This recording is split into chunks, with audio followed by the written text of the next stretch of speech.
Hello friends, कैसे हैं आप? आई एम किरण अरोरा। आज हम डिस्कस करने वाले हैं कि क्या हम एक्सक्यूजाइटिस नाम की बीमारी से पीड़ित हैं। आप लोगों ने ये नाम पहले कभी नहीं सुना होगा। आप भी सोच रहे होंगे एक्सक्यूजाइटिस क्या होता है।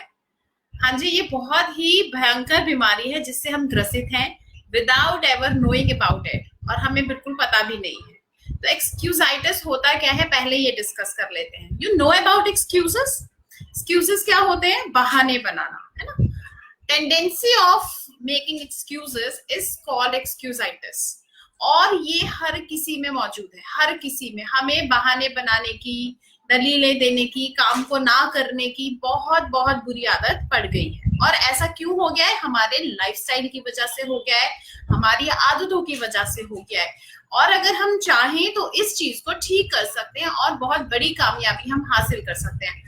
अगर आज हमारे जीवन में किसी भी चीज की कोई कमी है तो उसका रीजन सिर्फ ये एक्सक्यूजाइटिस है, इसके अलावा कुछ भी नहीं है। और जब आप आगे सुनेंगे इस वीडियो को तो आप देखेंगे कि हाँ, वाकई ये चीज बहुत ही बड़ी है और हमारी जिंदगी में इस तरह से घुसी हुई है कि हमें पता भी नहीं चलता कि वाकई ये भी एक कोई प्रॉब्लम है हमारे साथ। हम डिस्कस करने वाले हैं कि एक्सक्यूजाइटिस जो है वो कितने टाइप्स का है या कितनी तरह से हमें इम्पैक्ट कर रहा है या गलत तरीके से अफेक्ट कर रहा है। सबसे पहले हम लेते हैं इंटेलिजेंस एक्सक्यूजाइटिस। क्या करते हैं हम नॉर्मली? अगर हमें कोई काम करने को बोला जाए और दूसरा वो काम अच्छे से कर रहा हो तो हम क्या बोलते हैं? नहीं नहीं, मेरे बस की कहाँ है, मैं इतना इंटेलिजेंट नहीं हूँ, जो दूसरा बंदा कर रहा है वो ज्यादा इंटेलिजेंट है। और ये सोच के, ये बोल के हम हमेशा अपना पीछा छुड़वाना चाहते हैं कि हम ज्यादा इन्वॉल्व ना हो। लेकिन हमेशा अपने को कम आंकना, ये कहाँ की समझदारी है। बोलते हैं don't under estimate your self and don't over estimate others. कई बार हम ऐसा ही करते हैं, अपने को बिल्कुल मूर्ख समझते हैं, बिल्कुल लो फील करते हैं कि मुझे कुछ नहीं आता, मेरे अंदर कोई गुण नहीं है। लेकिन जो दूसरा इंसान है वो बहुत समझदार है, बहुत इंटेलिजेंट है, उसके बस की ये काम करना है, मेरे बस की ये काम करना नहीं है। तो इसको बोलते हैं इंटेलिजेंस एक्सक्यूजाइटिस। किसी ने भी एटलीस्ट, देखिए, जो हमारा क्रिएटर है ना, उसने कोई भेदभाव हमारे साथ नहीं किया है कि एक को मैं ज्यादा इंटेलिजेंट बना दूं और मैं दूसरे को कम इंटेलिजेंट बना दूं। तो ये कहाँ से शुरू हुआ? ये हमारे संस्कारों में कहाँ से आया? ये हमारी अपब्रिंगिंग से आया, हमारी सोसाइटी से आ गया, हमारे फ्रेंड सर्कल से आ गया। बहाने बनाना, नेगेटिव सोचना, अपने को कम आंकना, ये सारी चीजें जो हमारे बिहेवियर में एंटर कर रही। और इसके साथ ही हमारी कामयाबी जो है वो दूर होती जा रही है। जिस दिन हम इस एक्सक्यूजाइटिस नाम की बीमारी से पीछा छुड़वा लेंगे, उस दिन हमारी कामयाबी हमारे नजदीक पहुंच जाएगी। Thank you Sandesh John ji, he joined. Thank you Ramesh Moran, thank you so much for joining in. और भी मैं देख पा रही हूँ 8 व्यूवर्स हैं, बट नाम यहाँ पर 2 के ही मेरे को पता चले, इसलिए मैंने उन्हीं 2 का नाम लिया है। But shout out to everyone, thank you so much for joining in. Second जो है, हम एक्सक्यूजाइटिस जिसकी बात करने वाले हैं वो है एज एक्सक्यूजाइटिस। हम बहुत बहाने बनाते हैं कि अरे मेरी उम्र हो गई, अब मैं ये कहाँ ये काम शुरू करने वाली या करने वाला हूँ, पहले मुझे पता चलता तो मैंने कुछ किया होता। It's never too late. ध्यान रखिएगा, योर टाइम इज नाउ। अगर आपको पहले ही शुरू करना होता वो काम, तो आपकी जिंदगी में वो अपॉर्चुनिटी पहले आई होती, तो आपने पहले स्टार्ट की होती। अगर वो अपॉर्चुनिटी जिंदगी के इस पड़ाव पर आई है, जो भी एज है आपका, 30s में है, 40s में है, 50s में है, 60s में है, 70s में है, जिस भी टाइम पर आपको अपॉर्चुनिटी वो मिल रही है, तो आप कौन होते हैं उस अपॉर्चुनिटी को इग्नोर करने वाले, ये बोलकर कि अब मेरी उम्र हो गई है। क्यों? भगवान जो है या जो क्रिएटर है, वो whatever you call universe, the creative intelligence, जो भी है, क्या उसको नहीं पता आपकी उम्र हो गई है? और अगर उसको पता है आपकी उम्र हो गई है, वो फिर भी आपको ये अपॉर्चुनिटी दे रहा है, तो वो आपको सक्षम मान रहा है ना। वो मान रहा है कि आप कैपेबल हो। फिर आप कौन होते हो ये कहने वाले कि मेरी उम्र कम है, ज्यादा है, या बाद में करूंगा, या पहले किया होता? ये सब चीजें कहाँ से क्यों आ रही हैं? और इसका मेन रीजन जो आ रहा है ना निकल के, वो प्रोक्रेस्टिनेशन भी है। हम प्रोक्रेस्टिनेट भी करते रहते हैं, इस वजह से भी हमारी उम्र निकलती जाती है। और आगे चल के हम ये बहाना बनाते हैं कि अब तो हम बूढ़े हो गए, या अब मैं 50s में आ गया, अब मैं 40s में आ गया, अब तो मेरे बच्चे ही करेंगे।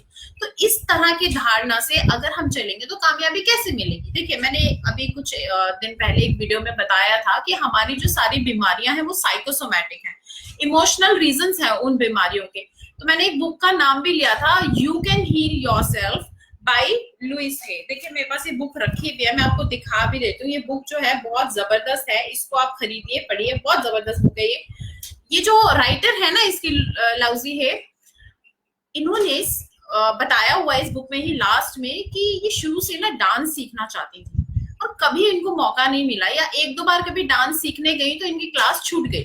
लेकिन मन में एक इच्छा थी। ये बुक लिखने के पहले ये ड्रग एडिक्ट भी थी और बहुत सारी सफरिंग्स इन्होंने देखी, लेकिन इनके मन में हौसला जागा, इनके मन में इन्होंने ठाना कि मुझे कुछ करना है, और इन्होंने ये बुक लिख डाली। और आज इस बुक से लाखों करोड़ों लोग फायदा उठा रहे हैं। और खास बात यह है कि जो ये डांस सीखने की जो इच्छा थी वो इनको बोलती है कि 70 इयर्स की थी ये, जब ये कहीं जा रही थी तो रास्ते में इन्होंने एक बोर्ड लिखा देखा, डांस क्लास वाला बोर्ड था जो इंस्टीट्यूट के बाहर लगा, तो उसमें लिखा था एक स्टेप एक दिन में सीखी। तो इनको बहुत अपील कर गया और इनको लगा कि अब मैं इतनी बूढ़ी हो गई हूँ तो एक स्टेप तो मैं सीख ही लूंगी, ये मेरे लिए इजी रहेगा। तो इन्होंने वो डांस क्लास ज्वाइन की एट द एज ऑफ 70 और ये बहुत अच्छा डांस करती हैं। अब आप सोचिए कहाँ उम्र जो है हमें रोक सकती है।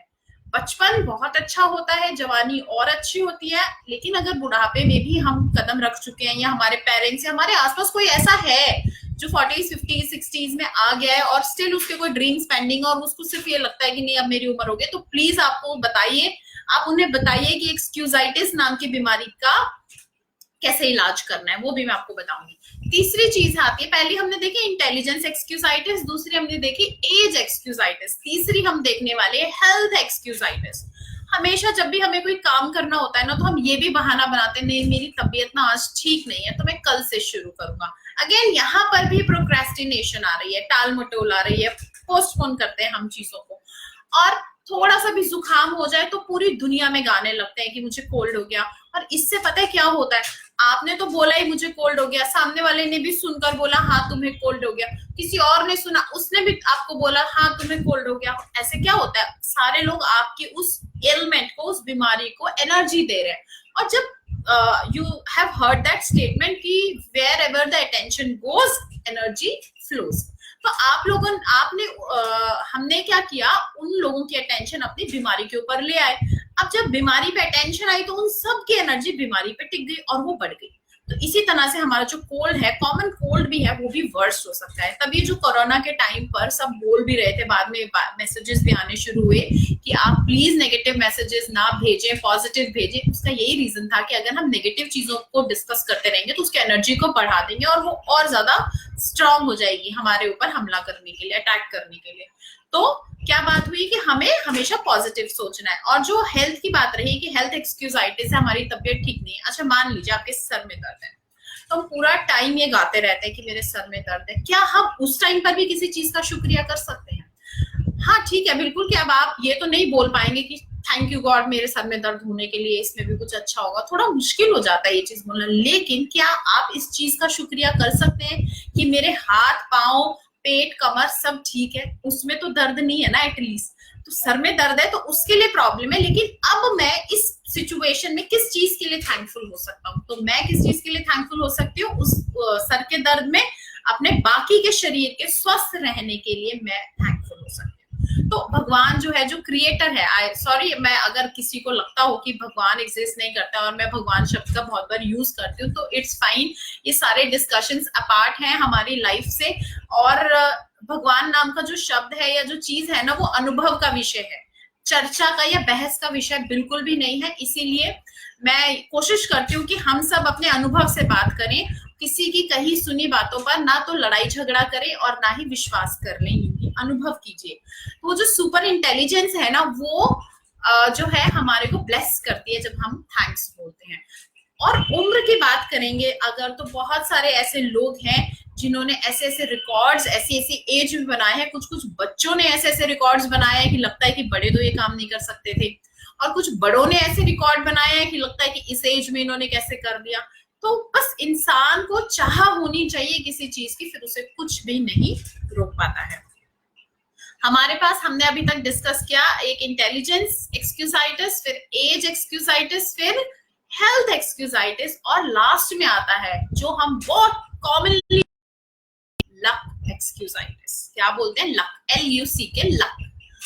कहते हैं कि उसका लक अच्छा था ना इसीलिए वो कामयाब है, मेरा तो लक ही खराब है, मेरी तो किस्मत ही खराब है, इसीलिए मैं कामयाब नहीं हूं। ये तो अपने आप को धोखा देने का विषय हुआ, अपने आप को धोखा देने की बात है अगर हम ऐसा लक वक में वर्ड्स यूज करते हैं।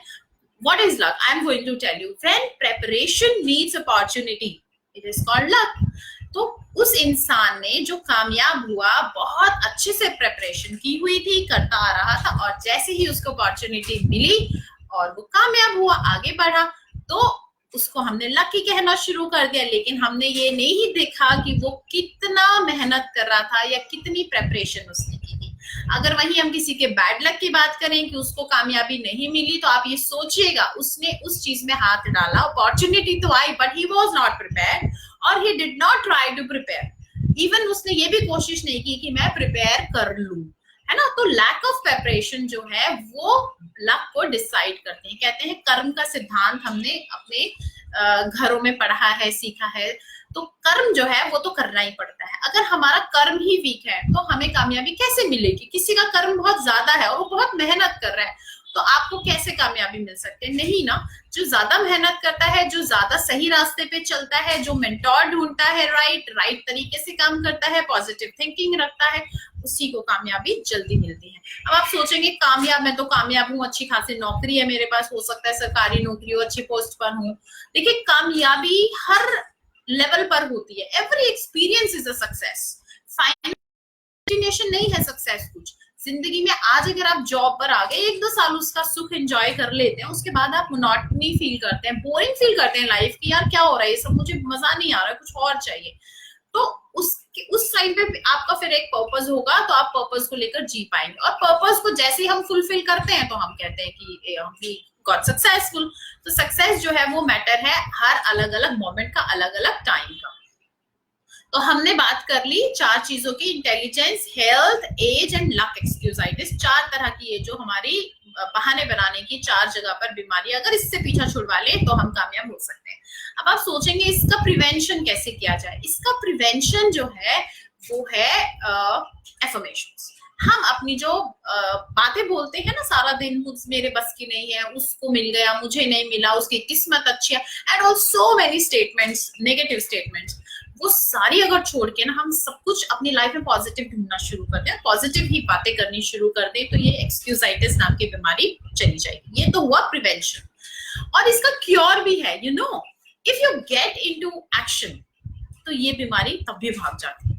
क्योंकि जब जिस मोमेंट आप ठान लेते हैं ना कि बस अब मुझे कुछ करना ही, और आप करना शुरू कर देते हैं। Never wait for being perfect. कभी ये कोशिश मत कीजिए कि पहले ये साधन सारे जुटा लूं फिर मैं ये काम करूंगा। कभी भी अगर कोई इंसान परफेक्ट होने की और फिर काम शुरू करने की वेट करता, तो आज तक तो कोई कुछ कर ही नहीं पाता। क्योंकि काम को करने से पहले कोई परफेक्ट नहीं होता है, काम को कर करके परफेक्शन आती है। और हम करने से पहले ही सोच ले पहले ये हो जाए वो हो जाए। आज मैं वीडियोस बनाती हूँ, अगर मैं ये सोचूं मेरे पास बहुत हैवी और महंगे इक्विपमेंट्स हो तभी मैं वीडियो बनाऊंगी, तो ऐसा तो फिर पॉसिबल नहीं है, नहीं हो सकता। वो स्टेज आने तक तो मैं अपना सारा टाइम वेस्ट कर दूंगी और इतनी एनर्जी वेस्ट कर चुकी होंगी। और जो मेरा टाइम आज गोल्डन पीरियड मुझे मिला हुआ है, हम सबको लॉकडाउन में हम घर पर हैं, ये पीरियड मैं मिस कर दूंगी। तो कभी भी ये मत सोचे कि ये हो जाए या वो हो जाए तब मैं कुछ करना शुरू करूंगा। जहां है, जैसे है, जो भी आपके पास है, बस वहीं एक्शन लीजिए। Your time is now. कल परसों 1 मई 2 मई 2 जून नहीं है हमारा time. New month, new year से रेजोल्यूशंस लेने शुरू करते हैं, ये सारी चीजें हमारे लिए खतरनाक साबित होती है। आज अभी यही वक्त है। काल करे सो आज कर, आज करे सो अब, पल में परलय होएगी, बहुरी करेगा कब। इसका मतलब क्या हुआ? जो काम तुम कल करने की सोच रहे हो उसको आज करो, जो आज करने की सोच रहे हो उसको अभी करो। क्योंकि पल में अगर प्रलय हो गई, प्रलय वर्ड हम हमेशा यूज करते थे कि ये धरती ही खत्म हो गई और कुछ रहा ही नहीं, तो बहुरी करेगा कब, फिर कब करोगे? तो जिंदगी खत्म हो सकती है किसी भी मोमेंट। हमारे लिए तो प्रलय का क्या मतलब है, अगर हम ही खत्म हो गए तो प्रलय आ गई ना, हम तो गए यहाँ से, हम तो खत्म हो गया सब कुछ हमारी लाइफ। लोग कहते हैं एक ही बार मरना है, ऐसा भी बोला जाता है ना, एक ही बार जीना है। तो एक ही बार जीना है तो बहुत अच्छे से जिएंगे, मेहनत करेंगे, पॉजिटिव सोचेंगे, जिसने हमें ये जिंदगी दी है उसका धन्यवाद करेंगे। क्या करना है नेगेटिव चीजों में अपना टाइम वेस्ट करके, किसी को पॉजिटिव एनर्जी देंगे, खुद एक्सक्यूजाइटिस नाम की बीमारी से दूर रहेंगे और दूसरों को भी इस बीमारी से दूर करेंगे। देखिए कामयाबी आपके कदमों में होगी। Thank you so much for joining and giving your time. और प्लीज अगर आपको मेरे वीडियोस अच्छे लगते हैं तो इनको लाइक कीजिए, शेयर कीजिए, कमेंट्स भी कीजिए और मुझे जरूर बताइए कि आप कौन से और टॉपिक्स पर चाहते हैं कि मैं वीडियोस बनाऊं। Thank you so much for joining, thank you so much.